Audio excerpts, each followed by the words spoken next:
3 வருஷமா தன் இனத்தையே பார்க்க முடியாத ஒரு சூழ்நிலை. ஒரு அந்நிய நபர் தன் இருப்பிடத்திற்கு வந்த ஒரு நிகழ்வு, அதே நபர் தன்னை தொட்டு தட்டிய நிகழ்வு, சிறிய இருப்பிடம், சிமெண்டால போடப்பட்ட தரைகள், இப்படி பல காரணங்கள் சொல்லலாம் திருச்செந்தூர் தேவயானையுடைய கடினமான மனநிலைக்கு. ஒவ்வொரு கோயிலுக்கும் போகும்போதும் அங்குள்ள யானைகள் தன் கால்களை மாற்றி மாற்றி தூக்கி வைத்து தன் வலியை போக்கிக் கொள்வதும், தன்னுடைய வலிய வாயால பேச முடியாததால தன்னுடைய செயலால காமிக்குதுன்றத நம்மளால உணர முடியுது. ஒவ்வொரு நாளும் லட்சக்கணக்கான மக்களை பார்த்தாலும் தனக்கு கொடுத்த வேலையை, தன் வேதனையை வெளிப்படுத்தாம யானைகள் செய்கின்றன. பரந்த காடு, அடர்ந்த மரங்களோடு வாழும் தன்மை உள்ள யானைகளை இப்படி சின்ன இடத்துல வளர்க்கும் போது, காடுகளை போலேயே ஒரு அமைப்பு இந்த யானைகளுக்கு அமைத்து கொடுக்கும் போது கண்டிப்பா அவங்களுடைய ஸ்ட்ரெஸ் கம்மியாகிறதுக்கு சான்ஸ் இருக்கு.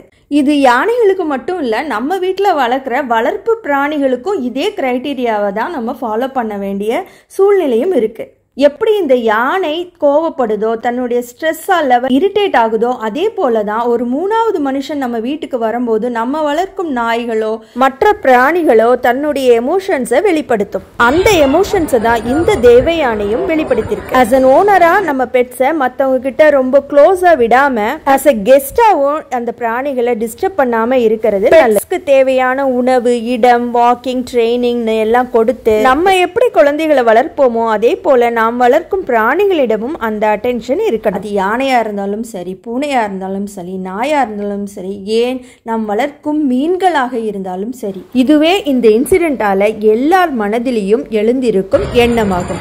இதுவே நம் எண்ணமும் கூட. நன்றி, வணக்கம்.